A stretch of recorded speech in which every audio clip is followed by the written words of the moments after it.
Thank you, Deborah. So we'd like to welcome everyone this after to be with us today in the last workshop of today, November 21st. As you know, we are celebrating the 30th anniversary of this story of struggle that Father Roy began with very few people in 1990. Today, we are a family, a movement of thousands in the United States, but also throughout the Americas, in Latin America, people who are fighting against militarization throughout our continent.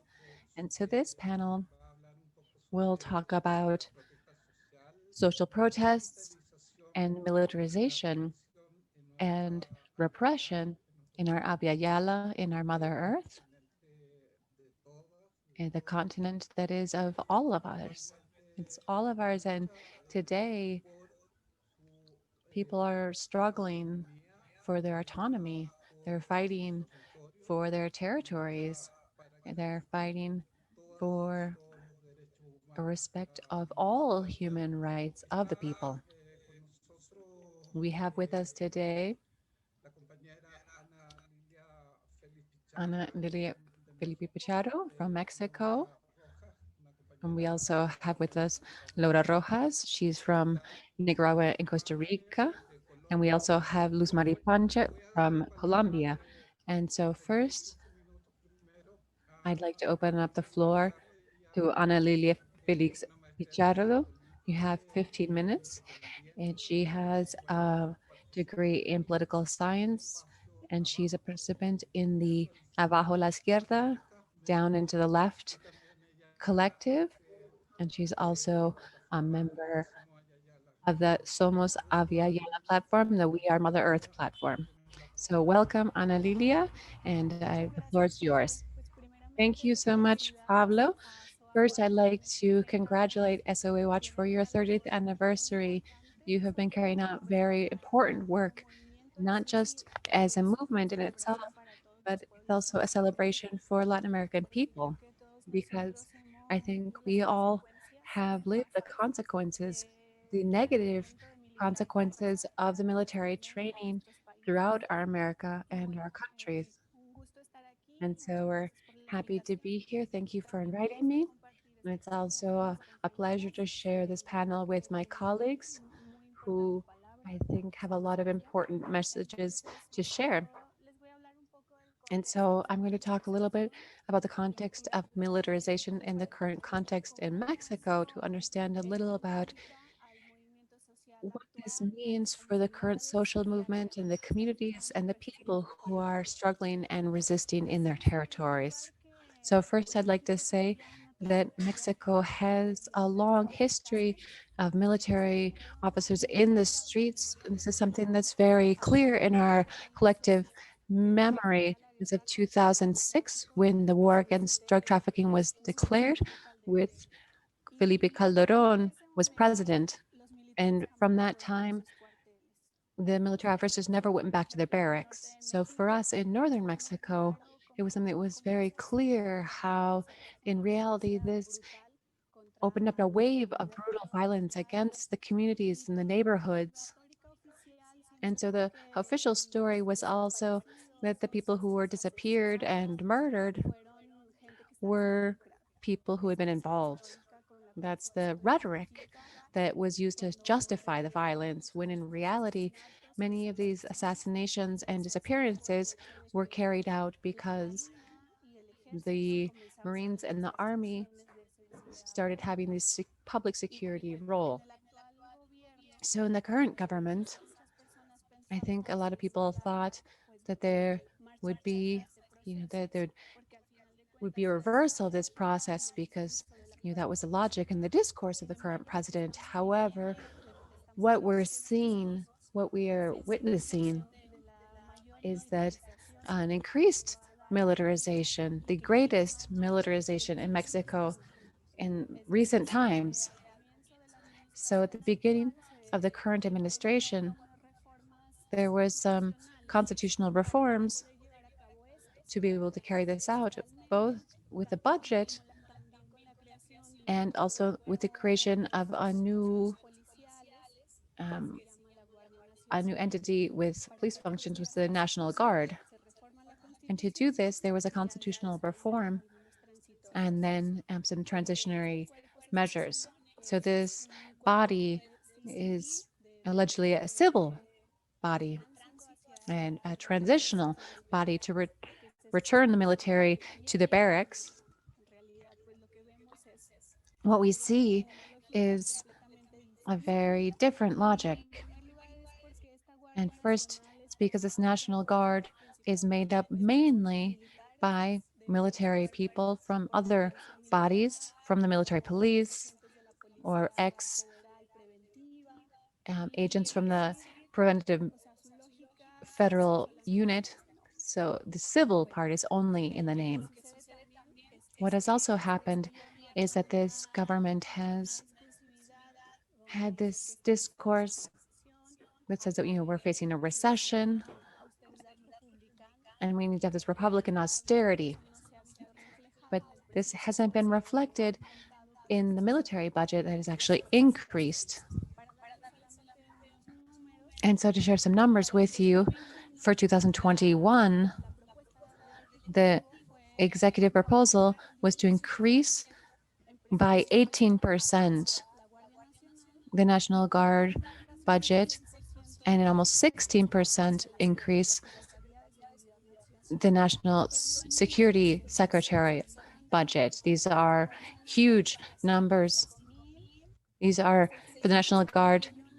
We're talking about over 35 billion pesos. So, the percentage might say one thing, but we're talking about exorbitant amounts. And so this logic and discourse is that we're going to, roll out the army, we need the Marines, we need the National Guard, this newly constructed body to fight what was left before against the drug trafficking and the violence that we are facing. However, in reality, what we have observed is that this use of these forces and investing the budget in the military forces is more of a extractive logic. This means that what the current government wants, the executive branch, is to support the mega project, which is essentially the pillar of its administration. This has become a neo-extractive administration. And so it's very clear with the distribution that we see initially with the National Guard throughout the national territory. We see, for example, that most of the units are going to the southeast, where there's the concentration of these projects that they're trying to implement. Maybe the most well-known is the Centro Maya, but there's the Integro Morelos project and the interoceanic channel. And so we see that there's a correspondence between why these units are being sent. There are just when there's the first distribution, there were 2,000 in the southeast. In Oaxaca, there were 10,000, over 10,000. And there are other states where I live in the north, where there's a lot of violence, there's more violence, and a more evident presence of the drug cartels. The numbers are between 2,000 and 4,000. And so we can see the contrast, and we don't see another explanation that they are trying to support these projects that will sustain the government. And so what they're doing is ensuring that they can carry out these projects because obviously there is collective resistance from the communities and from the people. And they know that it will be necessary. They'll need to use force against these groups. Something else that's interesting, and the person who's in charge of this new civil unit, the National Guard, his name is Luis Romero Buso. And he was also educated or trained at the School of the Americas. So once again, this civil body, the word civil is just in the name, and it's also supporting the army and with the construction of their barracks.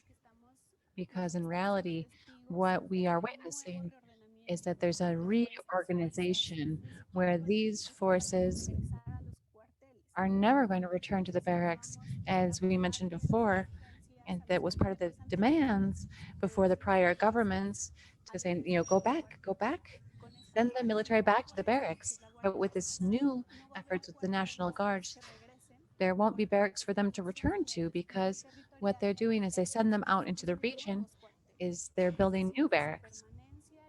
It means that um, their presence in the different states will be permanent. And that's why they're doing construction projects to continue in this logic.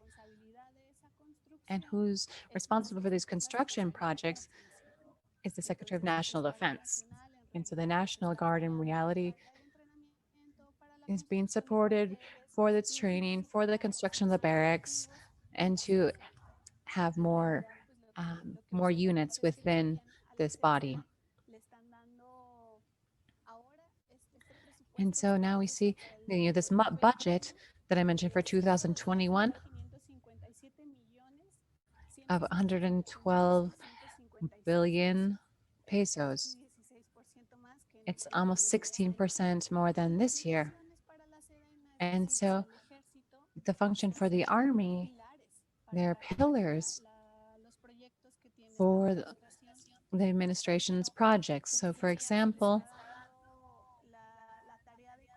they have been given the project of building the Santa Lucia airport. On the other hand, and in the situation, they have been given the task of administering hospitals in the fight against COVID. So these are things that are very odd because for all the Mexican people, or maybe for everyone, people who are part of the social movement at least, we are very clear understanding of who the army is, and that the army won't change because the government changed. It's a very solid structure in relation to its functions and what it has done, what the current president has done in response to the protest has been to reivindicate and try to clean the name of the Mexican army when we know that the Mexican army is and has been involved in serious human rights violations. When Felipe Calderon sent them to the streets, this is something that's happened today and in the past. This is a very ridiculous discourse, but it is explained by the implementation of these mega projects. So you say, why is it so serious, and why do we need to mention the fact that just in Chiapas, there's this large number of members of the National Guard? It's not just because they have the aim of carrying out the different mega projects that I had mentioned previously, but they also look to contain Central American migration. And this is something that we have observed already this year and last year with the migrant caravans that were coming from our sister republics from Central America. The pressure and the contention was brutal, and this explains what I had just mentioned. Why have these people been sent? Why have these officers been sent to these regions? These are regions that are very strategic, not for the national economy, but for the transnational economy. And that's why there have been huge human rights violations, specifically in that region where lots of Central American migrants are coming in. And for us, something that's also very important is that in the Chiapas region, we also have the autonomous Zapatista communities who have declared that they are against the Entre Maya mega project, and not just themselves, but also other individuals and communities that are part of the National Indigenous Congress, because what they're talking about, the train, it's not just a train, it's also part of a territorial reorganization and extractive plan that looks to promote this logic of saying we're gonna help the national economy, and these projects will sustain, for example, the growth of social programs. But what they're actually generating is a polarization among the people who who supported the arrival or the election of this new government and the communities. And what they are currently facing today is displacement from their territories and the robbing of their resources. I'm not sure if I have time. 1 minute. Okay. Um, I just quickly wanted to say that just during the current administration, there have been about 30 deaths of activists and human rights defenders of territory. A very important person for us is Samir Flores Sebaranes, who was opposing, together with his community, obviously, the Integral Moreles project. He was murdered, and the response from the executive in its morning discourse was that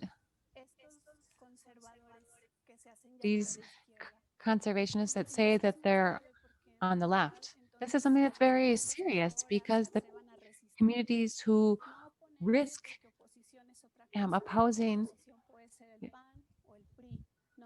no, we're not opposition. Opposition is PAN-PRI. We're the people who are resisting. The resistance is being called conservative because they won't be silenced. They will continue resisting for the resources, for the land, and for their autonomy.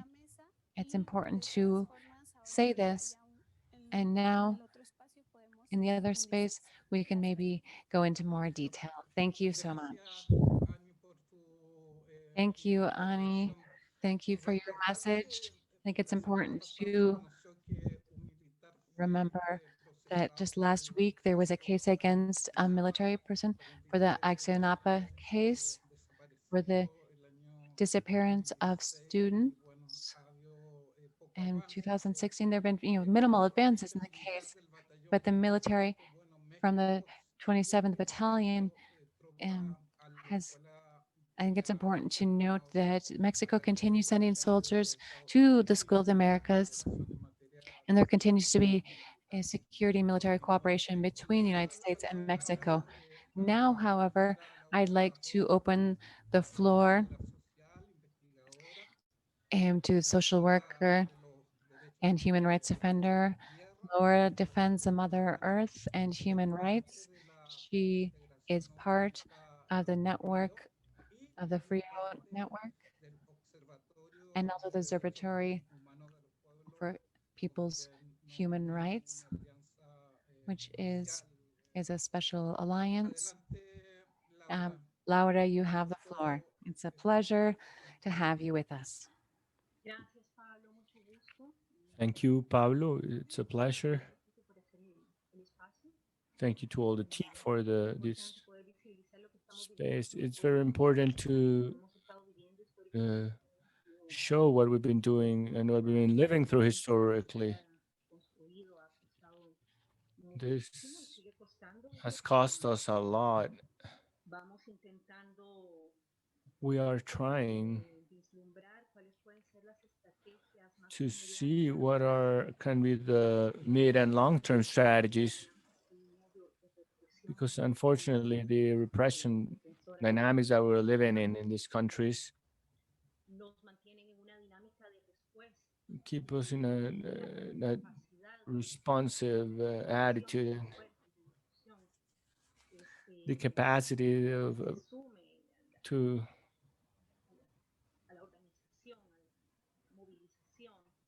to have people, more people participate in this mobilization and more grassroots. This could change the situation that we're living in, at least in Central America. As my comrade was saying,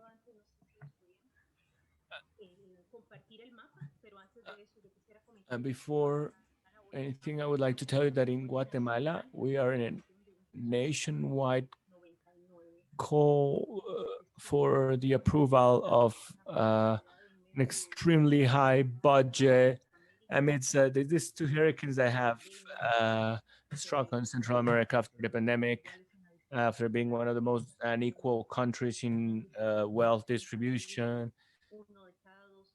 One out of two children suffers malnutrition, chronic malnutrition in this country. And this budget that they approved reduces by 200 million the budget for the fight against child malnutrition, and also the budget for the justice system.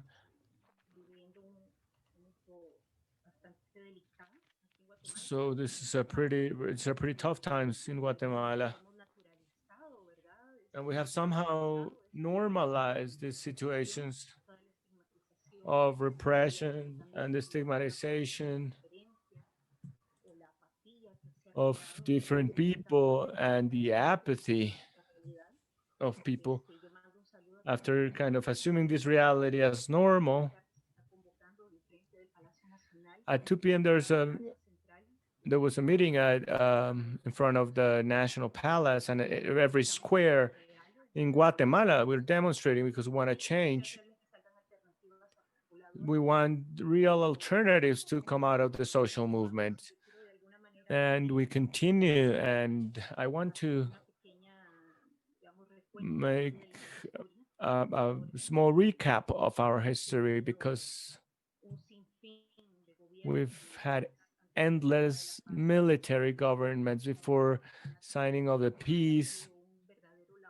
Guatemala has been a true laboratory for teaching the torture and military methods.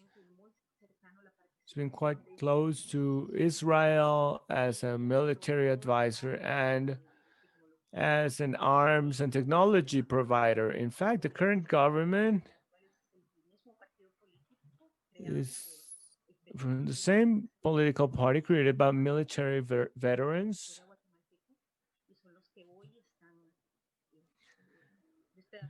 And these are the people who are tearing the country apart.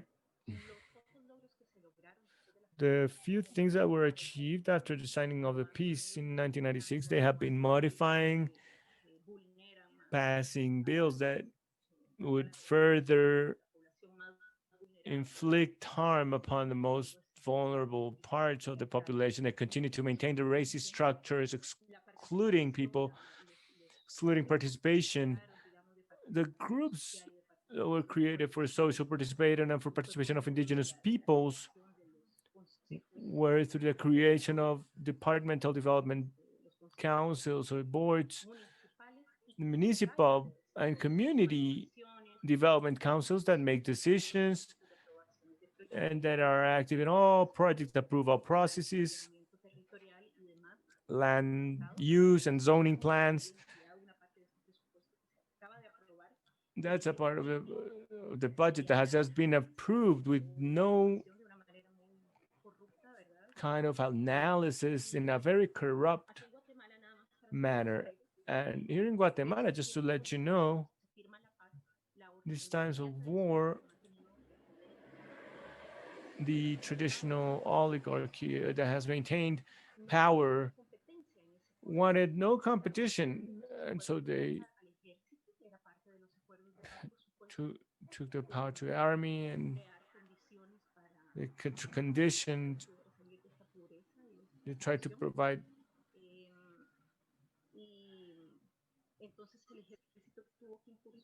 conditions for this country to improve. And so the army got involved, and then the private companies, and then we start seeing the creation of hitmen groups and organized crime linked to drug traffic, of course. So we see that here in Guatemala, we have a private army, the companies that provide security services, mostly technology provided by Israel. One of the things the current president stated,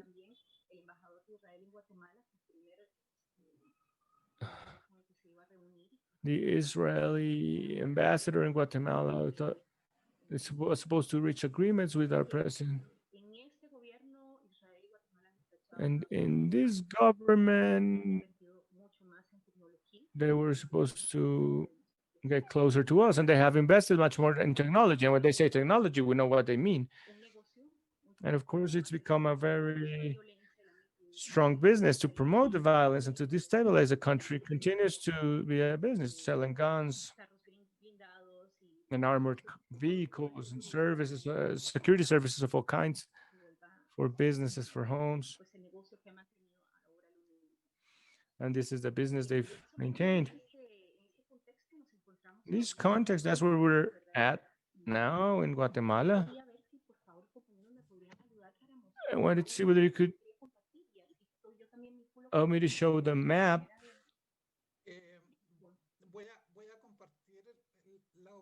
I'm going to share. Um,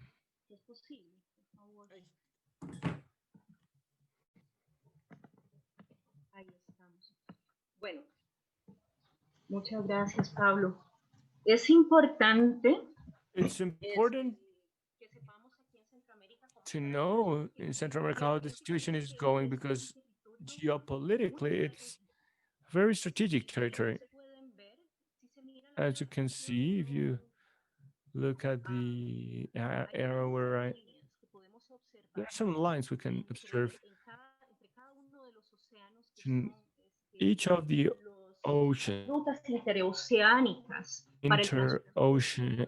ocean routes for transport of all the natural resources that are being exploited in our territories. We're historically providers of raw materials, and everything you can see in pink here in this map is exploitation of hydrocarbons. You can see in light brown is mining. All the little blue dots that you can observe are hydropower projects that, because of climate change issues and sustainable development, UN agreements promote the construction of infrastructure for generation of clean energies, as they call them. The truth is that this generation of energy is destined to feeding this whole system, this extractive system. And all these plans just seek to feed extractivism. We're among countries that export the most palm to Chile, United States, and other countries in Europe. There are cultivations of crops of we're among the largest exporters of sugar cane. There's gold. There are many. There's many riches in our territory, and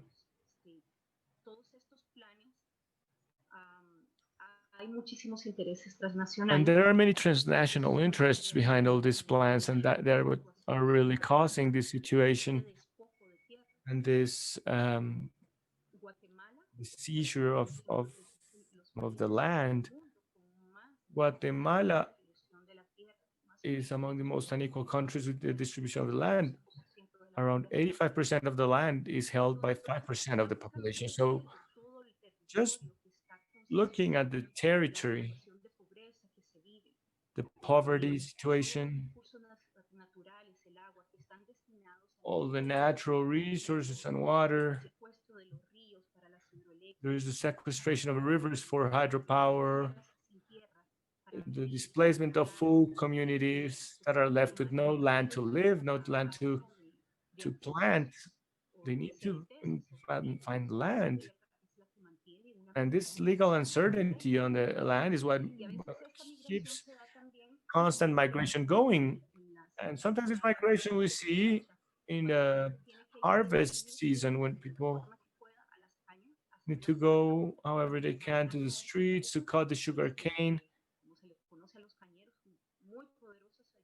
Uh, and the sugar cane people owners are very powerful. They're the ones that define the laws, and maybe they elect officials. Also, great investors for electric power generation, promoters of the unification of the 6 electric power systems that we have in the region, unified them under one single scheme. And I will be talking about that. And then we need to say that Central America is among the areas most affected by climate change. We're among the ones that less emit greenhouse gases, but we're among the most affected by them. Also in the North Triangle area, Guatemala and El Salvador, there is a dry corridor, and this dry corridor,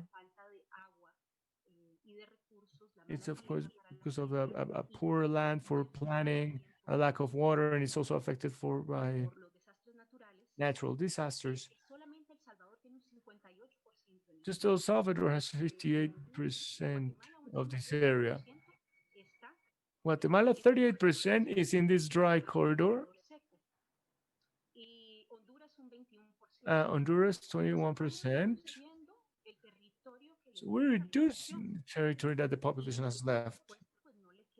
And this, of course,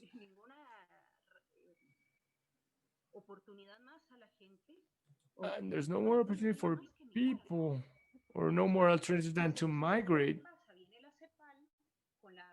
So then comes the ECLAC with the Comprehensive Development Plan, and it supposedly seeks to support the impoverished Central American brothers and sisters and give them jobs in economic special areas where they are also trying to promote exploitation and plantation of monocrops and mining, and where these multinationals are investing. In the end, they are aligned with transnationals from other European countries, of course, led by the United States.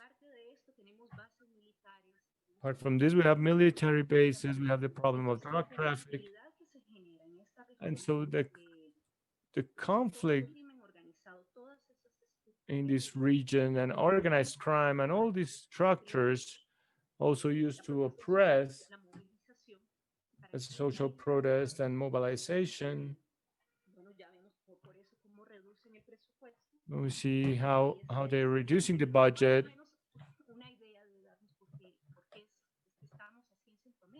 And that's to give us an idea why these migrant caravans, the poverty situation is bad.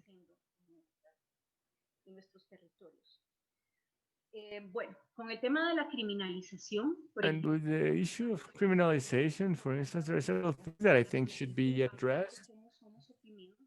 Because it's not only about talking how we're oppressed.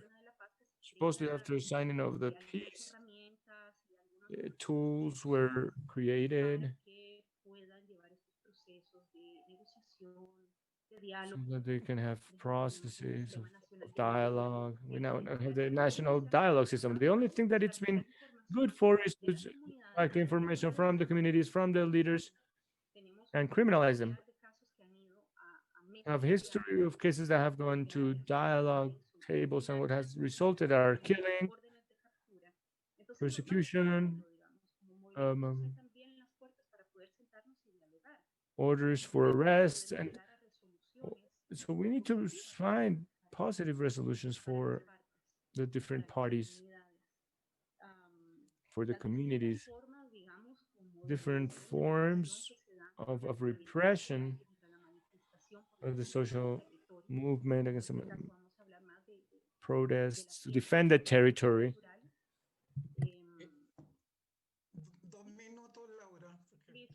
Two minutes, Laura. And violent displacements or evictions and threats from the state to threats to capture or to arrest. There are also laws that have been implemented and are used to criminalize because they don't contemplate replacement measures. And what this implies is that people have to go to preventive prison. And so they delay the hearings to keep people in prison.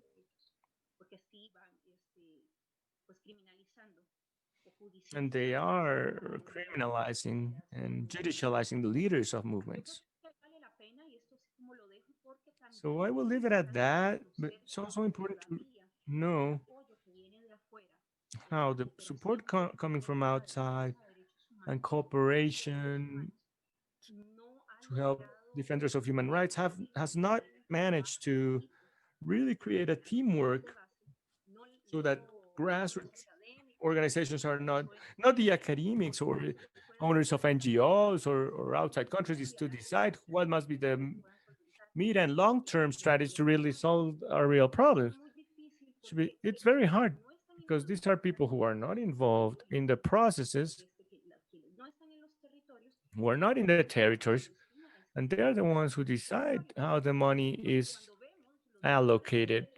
So when we look, human rights defenders sometimes don't even have money to pay for their bus fare or to go and place a report in the human rights attorney office or something like that. Sometimes we lack strategies for for these things, and oftentimes we don't have sufficient firms or lawyers that can take the cases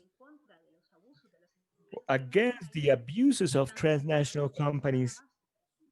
They're saturated and they're not sufficient. So, of course, the effort of a grassroots organization must be leaning towards defending the people who have been are being criminalized. But we still need to contemplate the basic needs of defending the territory within the territory. And all the organizations that support the movement must do that. This is a responsibility that we still need to deepen on and to work on very, very thoroughly. I will leave it at that. Perhaps I'll have time later to do the link with all the extractive projects that are from the whole region. So the whole region that is under this plan. So it would be important to make visible what is going on. Thank you, Laura, for your analysis, for information and contributions. And we precisely want to hand the floor to Luz Mary Panche and NASA people in the region of the Colombian Amazon. She is a human rights defenders and environmental rights defenders, and she's part of the Association of the Indigenous Lobby Group. Um, we've seen about the mobilization of the Minga, the sort of Indigenous Peoples Assembly. So, Mary, you have the floor. Thank you to my colleagues from SOA Watch for allowing me to participate in this space. We'd also like to thank our elder, our spirits, our ancestors who have allowed me to share this space of sharing words and thoughts today. I'd like to start. Today is November 21st. November 21st is when the national strike, what we call the national strike, started. And this was a very important presence that for quite some time, this voice of the people, especially in the urban spaces, hadn't been felt. And 1 year ago, they made their voices heard throughout the country. And today, once again, there are protests with different sectors, with the workers specifically in some of the capital cities. The protests started on the 19th and they continue today with different protests throughout the country. I'd like to mention that, as we mentioned about the militarization in Colombia and the invasion of the territory, the attacks on the territory and the people. This is something that's been going on for a long time, and it's been strongly connected to Plan Colombia, which started in 2000 and continues today. I mean, then it was called the Consolidation Plan, and then now it's called Plan Colombia 13 as a U.S. strategy to impact the regions and to violate the national sovereignty. We have suffered the consequences of the militarization, considering that the state security forces, specifically the National Army, is one of the most little less respected institutions. There have been many scandals that have not been resolved, specifically in relation to the extrajudicial killings known as false positives, which today, through the National Search Unit for people allegedly disappeared as part of the transitional justice uh, system, they continue to find mass graves where people were killed and said to have been members of the guerrillas. This is in addition to the corruption within the military forces and how they have used this discourse about drug trafficking and this discourse about the illegal armed groups, specifically the guerrillas. And now, in relation to environmental issues, we can see how they continue militarizing and also attacking the population, specifically us, those of us who are in the rural areas, people who are being removed from the national parks, even though they've been there oftentimes even before they were declared as national parks without even providing any sort of alternatives. They just go in and they try to, you know, and push them out. There are criminal cases against them. They lose all of their belongings, and there are multiple human rights violations that are occurring today in multiple regions throughout the country. We are living the militarization that seeks to impose the extractive economy in the regions and specifically turns the army into private armies that support multinational companies, because there has been a weak or maybe a failed protection. Even though in Colombia, we, after 4 years after we signed the peace agreement, we see that the implementation of the 6 points of the peace agreement have essentially have not been implemented, or at least the third point, which is in relation to political participation, specifically in the territories. We have not seen concrete actions that allows for protection and security of people in the regions. We have the assassination of social leaders, specifically in relation to the indigenous people in the last 4 years. There are more than 240 indigenous leaders who have been murdered. In the massacres, we've had more than 70 massacres this year in the country, and there has been a new wave of cruel use of this strategy to generate terror within the people. And this is in addition to the situation generated by the pandemic and the confinement. We are trying to, show the physical and cultural extermination of the indigenous communities. There are 115 indigenous communities in Colombia, and it's evident how there's a lack of protection and how this lack of protection, it can be shown through the assassination of leaders, the forced recruitment, which continues in indigenous territories. There was a 117% increase in forced recruitment during the pandemic. In relation to deaths, we have more than 1,200 cases of indigenous people who have died of COVID. And there's also, the murder and our youth, our children who have been killed by the National Army, and also a very serious situation for the indigenous situation. There are more than 4,000 indigenous children who have died of malnutrition in different regions of the country. And so we have been shown our serious concern because there are only 115 indigenous communities in Colombia. And in the last census, they only counted 1,118,000. Those are the only people that they counted. And so we are very weakened and marginalized. The 115 indigenous communities that we have in the country, and this is not in talking about the uncontacted indigenous peoples who are specifically in the Amazon, and they're being impacted by mercury poison as well as we are, but there's major impacts. They're being poisoned because they drink water from these rivers that have been poisoned with mercury.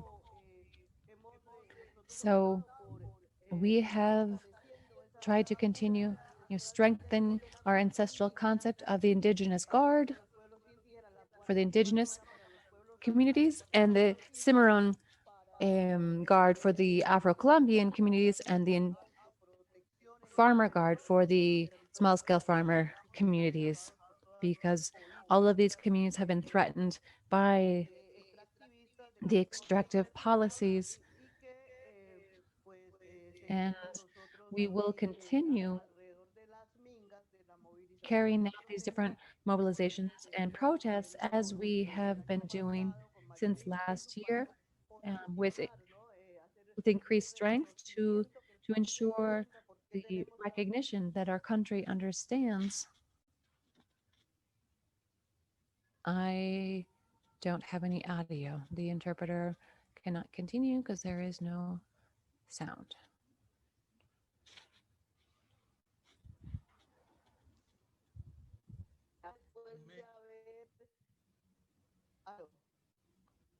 Hello?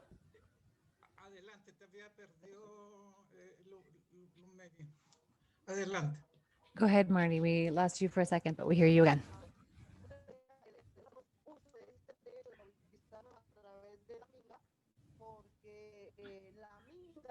The protests, the Minga,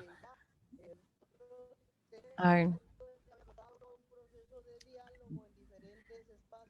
we look to have dialogue in different spaces, like an ongoing dialogue with the government, and we've reached more than 1,000 agreements, and all of them, none of them have been fulfilled.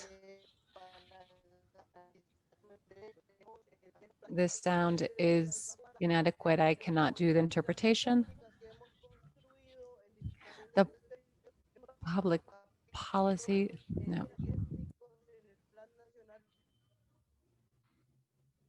The sound is gone.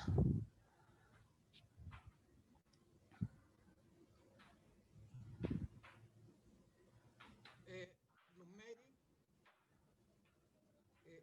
se está perdiendo. Estigmatizada, especialmente por el gobierno, por el partido de gobierno en este momento, también de comunicación, encargado de desinformar, malinformar sobre los pueblos indígenas. The audio is not clear enough to continue with interpretation.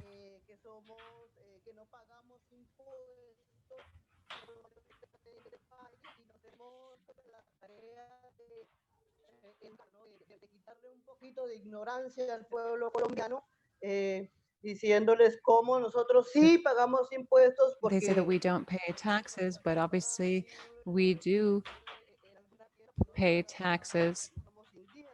because when we buy our goods, we have to pay sales taxes, and we're paying taxes all the time. The majority of the products that we buy have taxes included.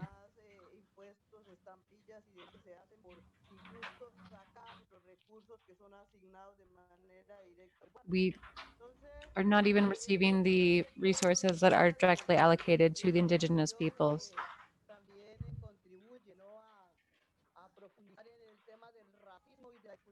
We see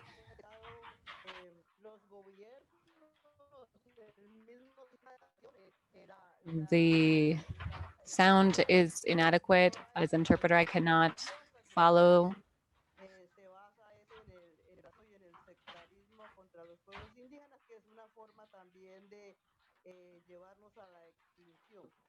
Entonces venimos nosotros en ese ejercicio de So organización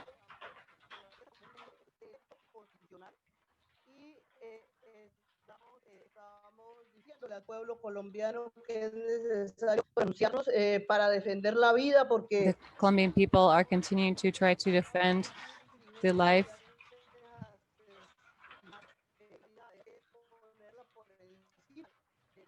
sin la vida no se puede realizar ningún otro derecho. We have not been able to have our basic rights respected. We, as indigenous people, we have been attacked by the state, and we need to continue demanding that the that the government does not continue to impose the economy. But essentially today we're facing a dictatorship in Colombia.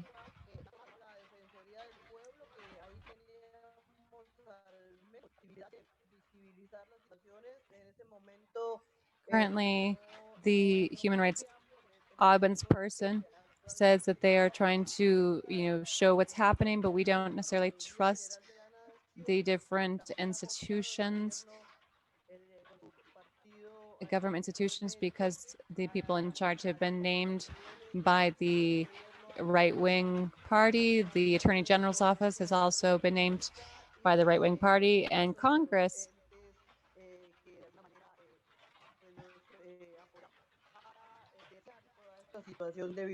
and so this has meant that there's an increase in the human rights violations in the territory.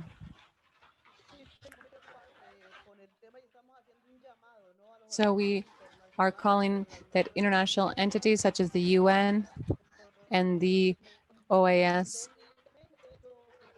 make statements to ensure that the government fulfills the basic human rights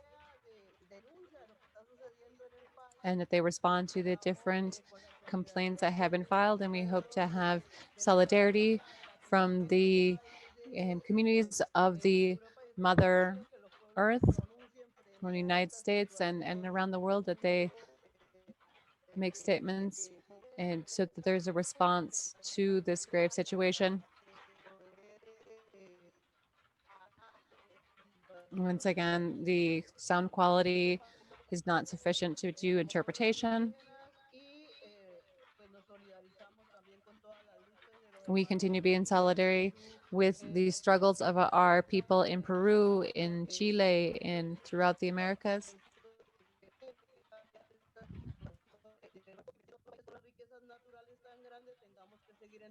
We will, unfortunately, we continue in poverty with the amazing wealth that our Mother Earth has for us. Gracias. Thank you. Gracias, Lu. Thank you, Luz, Mari. Estamos siguiendo We lo de Colombia. continue to follow closely what's happening in Colombia. Un informe Recently, we presented tropas colombianas a report. públicas se han entrenado en los Estados Unidos, 18,000. We were to the Truth Commission about the role of WINSIC in human rights violations in Colombia and the role in the armed conflict. So we continue in solidarity with the Colombian people, and our desire is that the peace agreements will be implemented. We are almost concluding our third panel in the context of the 30 years in our struggle for the closing of the School of the Americas. This is a small group that was started by Brother Roy in 1990. And this movement has continued growing.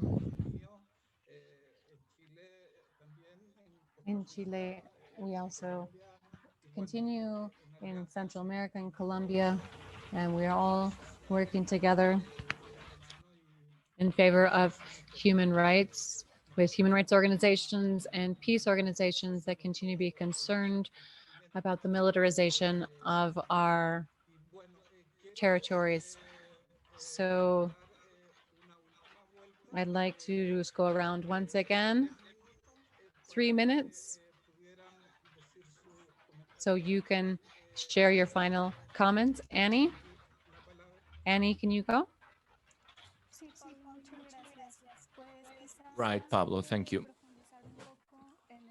Just to perhaps deepen a little bit on the fact that this current militarization or institutionalization, making militarization institutional, it's going along with economic processes that go beyond what they are trying to lead us to believe, that we have a fight against an international enemy, which is drug traffic, when in truth there's a support to extractivism. And as we can see, it happens in many territories. There's accumulation through the taking of land, and militarization, it plays a fundamental role there. As my colleagues were mentioning, states end up supporting and helping the extraction and companies that is mainly foreign capital, some in hands of nationals, but it's mainly foreign capital. The mega project of the Maya train that is being promoted as one of the pillars of this administration, and that they're trying to justify in 1,000 ways. They're trying to say that all the benefits, they're trying of the all the benefits for the southern communities, they're trying to sell it as a project that will bring benefits to the farming and indigenous communities, because under that same discourse, they supposedly will take this Mexican southeast area. They will take it from its lack of progress, when in truth what is going on is very different, a population rearrangement for the benefit of capitalist accumulation. This is something that has been pointed out by the Zapatista communities from a way back, but it's been emphasized in the last few years a lot, because there are communities that know what could happen and what is already going on, mainly in these territories, with the arrival of the military bases, because they've seen it from their uprising in 1994, and they know that with the arrival of the military, that only creates fences around the communities that try to defend the territory, and follows, and we need to continue with a way of organizing ourselves collectively, and different from what the transnational capital and the Mexican state want to do. A very interesting thing is that, for instance, for the implementation of the Maya train in the different tranches, what they want is for the bidders to participate in a sort of trust, and with that, provide incentives for them to be able to participate in the listings in the Mexican Stock Exchange. And so what they would be attempting to do would be is to make the territory depending to finance a territory that shouldn't be allowed to be so under law. But a colleague from the National Indigenous Congress was saying that they can break the law or change it in order to do it, as they can do it. And as I was telling you, that they are doing it for the creation of the National Guard and for the current militarization of the territory, which was something that they achieved to do in the both chambers with partisan unanimity. This is important for those of us who within or outside Mexico may still try to defend the party in power from a progressive or leftist standpoint. The truth is they really made alliances with those who are supposedly their enemies, Acción Nacional Party, Revolucionario Institucional Party, and even with the extreme right wing. They had already been entering into some alliances to get to these laws for militarizing territory. And so there are economic interests that implicate them all. So they may be facing each other in other terms, in other scenarios, but in the end, it seems like the capitalistic rationale has made them come together to achieve whatever they need to approve to carry out all these extractive mega projects. And finally, I would just like to close by denouncing the paramilitary attacks that suffered by the grassroots Zapatista communities. There had been already a paramilitary group that had hanged and someone burned some of the biggest coffee warehouses of the Zapatista communities. And in recent days, they kidnapped and tortured a comrade. Had it not been for the mobilization that we had and international solidarity, who knows what would have happened. Our comrade was then released by this paramilitary group, but however, harassment continues not only against the Zapatista community, but against other communities that are also in the Chiapas highlands, the Aldama displaced people. And I think the day before yesterday, a solidarity brigade for the Altos, the displaced people, was attacked. So we wanted to denounce that so that people outside Mexico can be on the lookout, because inside the country, we're also seeing that there's a media dynamic from the government to try to conceal these issues, which are the strongest issues, because these issues are some people are going are against the government as they've done against other governments. And in their words, we say any person who defends capitalism will be faced and will be stood against. Thank you, Annie. Of course, the bottom part of this repression and militarization, the criminalization of social movements,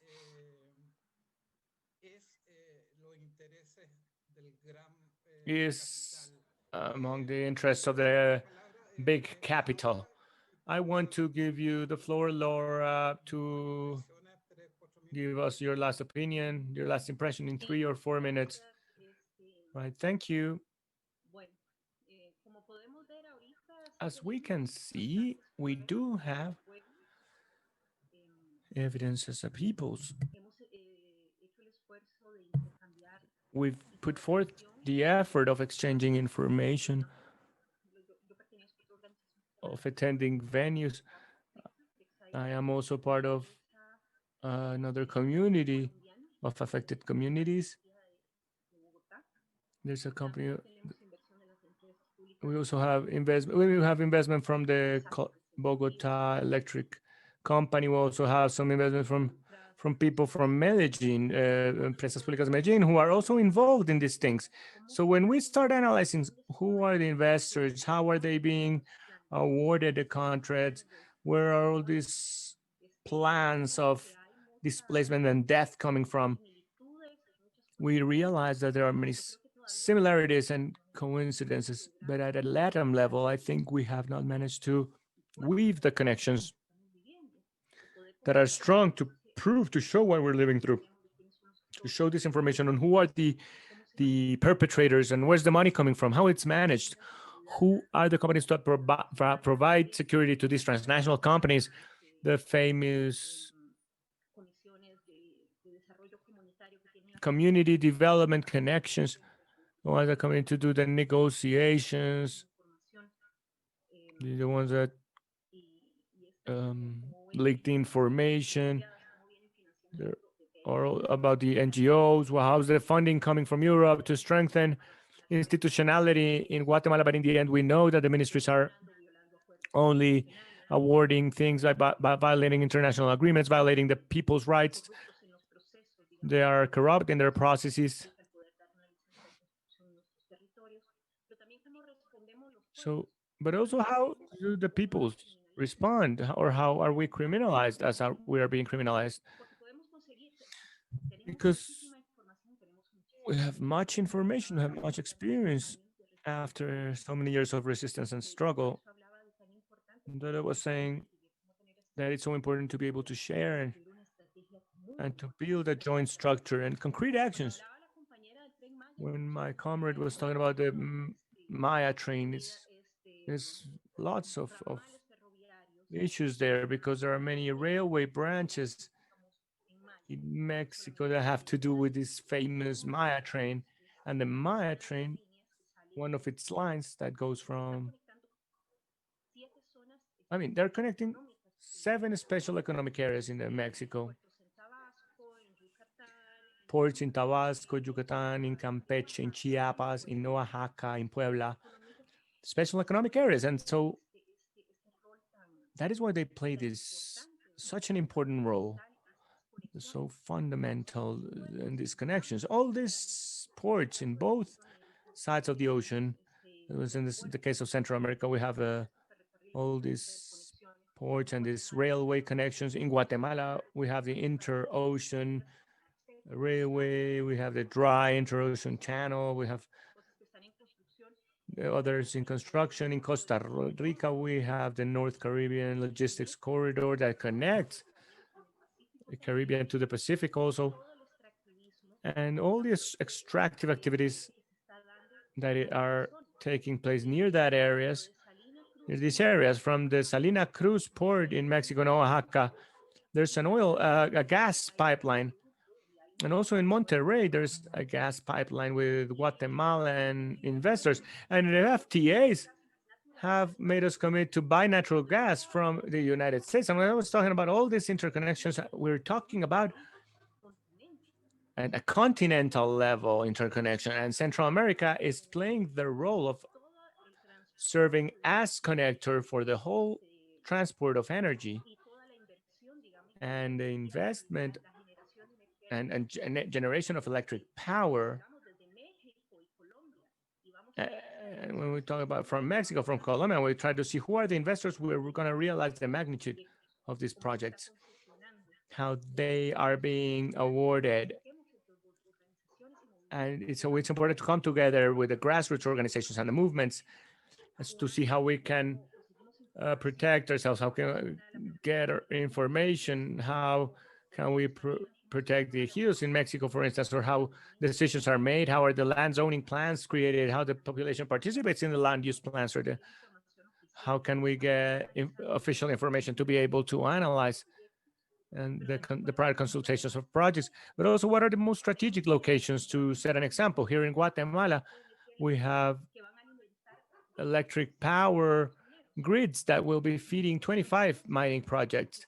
If we try to attack 25 mining projects, we will be overflown. We have no capacity to that, but maybe we can stop that transport line and prevent that energy conveyance to occur, or make a hydro power companies not have a way of transmission, but we have lacked that convergence.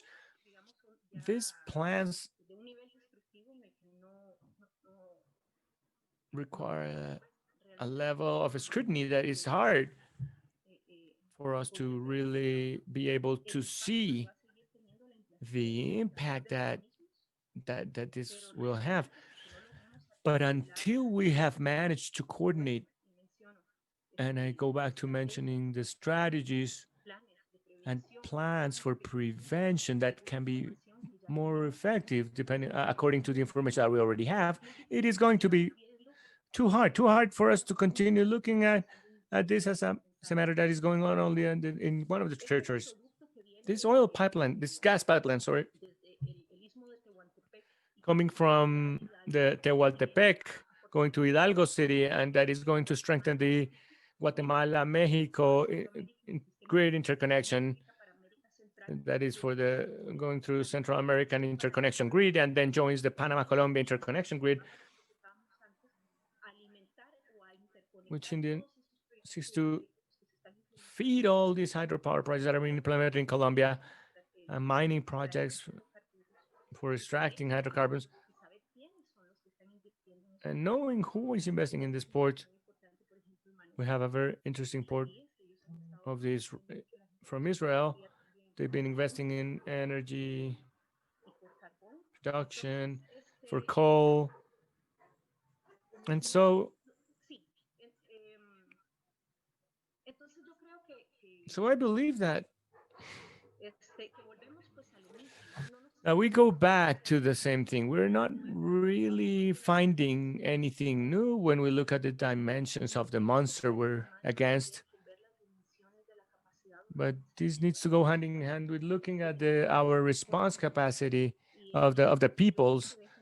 And that's where I want to leave my message and my call to us really putting forth an effort from all the organizations on focusing our energy to see how can we really build strategies for coordination that truly help us overcome the needs, and that are not left only in proselytism, or that are left only on the side of political parties that are just one season efforts. But what truly prevails in the resistance in the community is the people who is in the territory.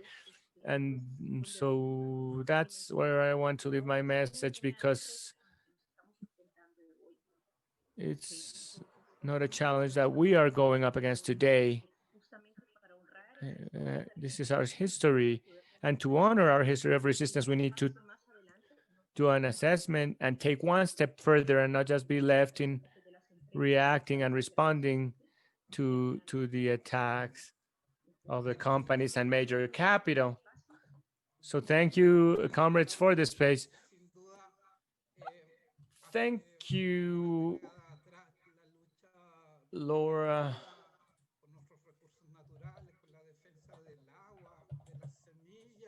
for all your discussion. And it's true that we're seeing the problem with the water, with the seeds that Monsanto wants to own. Basically, in Chile, we have an important struggle against the treaty. And of course, we all have struggles for the defense of our territories and for the environment. So, Luzmeri Panche, you please give us our closing comments, your final message.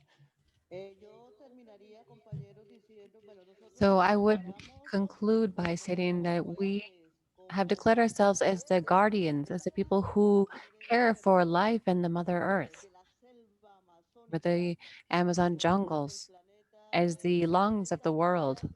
And to that extent, it's also our task to wake up the spirit, the awareness, the consciousness of our colleagues and our friends, the people who are close to us, but of humanity in general, because we don't have an alternative. If we don't change the imposed economic model, which is an economic model of death, this is a question that we have to understand with everything that's happening.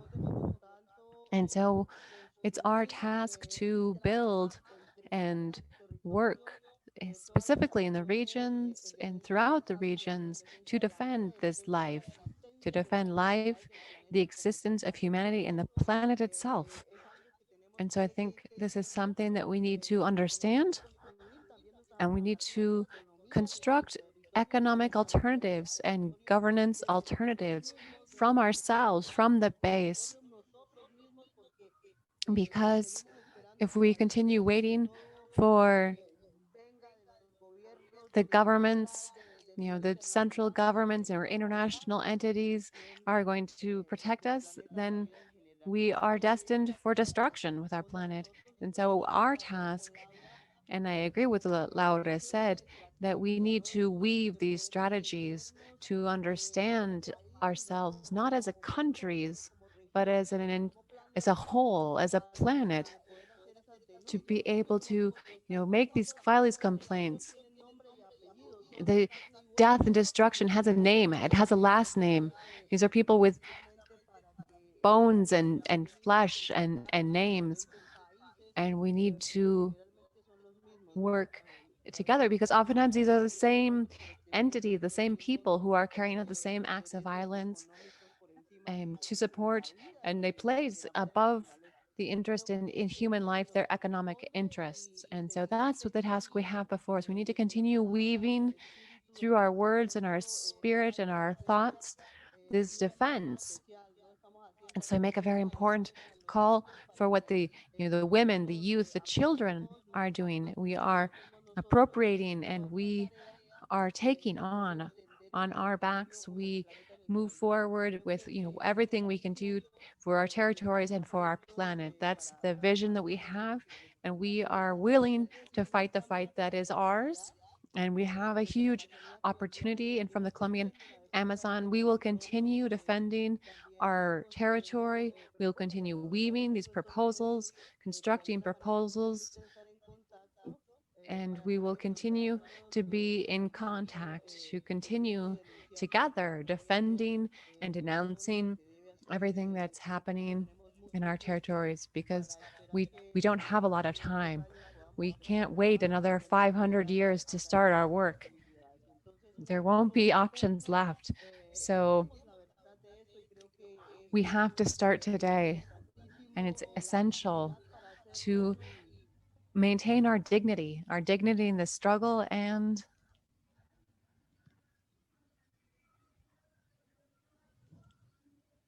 Gracias, Lumeri. thank you, Luz Mary. Estamos llegando So al final. we are reaching the end of our space. I'd like to remind you that November 16th was the 31st anniversary of the Marino assassination, where the nuns were killed by the military unit with 19 graduates from the School of the Americas. In many of our countries, we see common elements where the soldiers have received training from the United States, and the United States has motivated and financed civil wars and coups and violence throughout our history. We are celebrating, commemorating 30 years. And so in the name of our collective, I'd like to send a warm greeting to so many people throughout the Americas, throughout the United States and Central and South America, who are part of our family. Tomorrow, we will have our vigil, the first time that it will be using these new methods. It will be a virtual vigil. Last year, we were in Fort Benning, and in the last 2 years, we have been on the Mexico-U.S. border. Tomorrow, we will have some virtual activities at 4:30 Chile, Argentina time and Brazil time, at 2:30 in Colombia. So we will name some of the so many brothers and sisters who have fallen, who were murdered over the years. Vamos a leer en forma comunitaria la letanía And so we'll have the Latania, and we will have music, and we will commemorate those we have lost, those who were taken from us. que comenzó, como digo, con And pocos compañeros, con you know, con this Padre movement Roy, started with just a few, with Father Roy and a few more friends, and little by little this en un movimiento. became a movement. 30 años And seguimos 30 years later, it continues to be in resistance, to fight muy violenta all kinds of violence, state violence, and against militarization, tema de fondo que and against the root causes, which are imperialism and capitalism, solo daña las vidas en which América Latina, don't only hurt lives in Latin America, but also in the United States itself and around the world. It's destroying life, it destroys hope, and destroys human rights. So we invite you to join us tomorrow vigilia in this vigil, this virtual vigil. And so thank you. Thank you for having joined our movement for the closing of the School of the Americas.